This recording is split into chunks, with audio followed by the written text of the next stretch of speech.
Today I'm going to talk about another health problem because my sister gave me the idea to make a video, and this video is mainly to help her. So let's get into it. Mastalgia, which is the fancy word for breast pain, is something I suffered with for 10 years now. It started after I started smoking, which I started at 15, which is not an ideal situation. And most smokers start younger than I did, and it's a terrible habit to kick as well. It started after I started smoking, so I suspect that's why it began for me.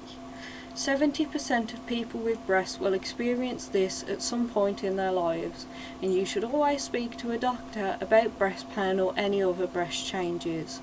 Mastalgia can be a symptom of some breast cancers, notably inflammatory breast cancer, but in most cases it is benign but annoying.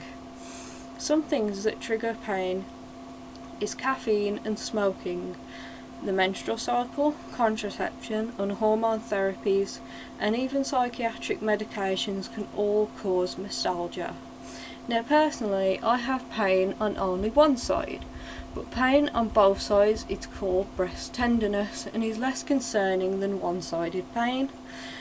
There are two types of mastalgia, cyclical and non-cyclical. You can probably guess what both of these mean, but in case you don't, cyclical is related to the menstrual cycle and non-cyclical is not. Cyclical breast pain usually only lasts from ovulation to menstruation, and research has found that less progesterone and more estrogen in the second half of the menstrual cycle are what causes cyclical mastalgia. But hormones may not be the only contributing factor, however. Treatments for cyclical breast pain are avoiding caffeine, taking vitamin E and eating a low-fat diet. In particularly bothersome cases, a doctor may use hormonal therapies to treat the mastalgia. But for non-cyclical breast pain, which is uncommon, the pain is constant and usually in a particular spot. There are no treatments known, which sucks for me. I use evening primrose oil, which I found recommended online, and use topical ibuprofen gel, which was suggested to me when I was 15 and this started. I stopped smoking around April this year, which also lessens the risk for cancer. And when I was around 8, I also had an infection in the milk ducts, which was very painful and uncomfortable, and this may have also contributed to my condition now, because I have chronic pain syndrome. It might just have been like, oh, you have a pain, have it forever. I mentioned that briefly in my last video, which, I'll put a card up above for that.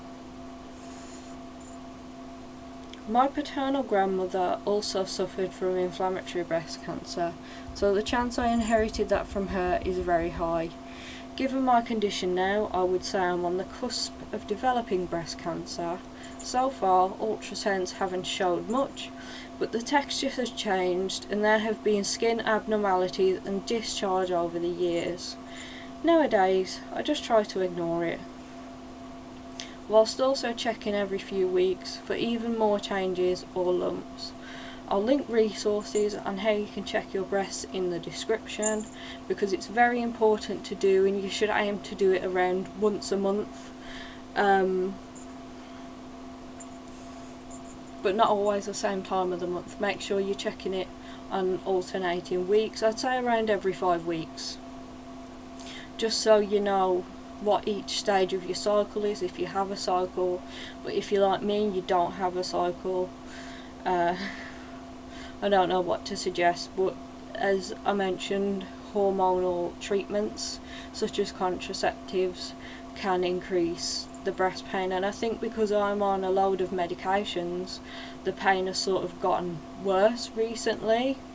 Like, it's particularly bothering me recently, but I'll get over it. If nothing major's happening, hopefully I won't need to talk to a doctor, which I avoid doing these days, and I don't know why. Anyway, that's all from me. I'll see you another time. Oh, this wig is also on sale and will be linked in the description as well. And I forgot to say, have a good day, have a good week, have a good month, and have a good year. Love ya!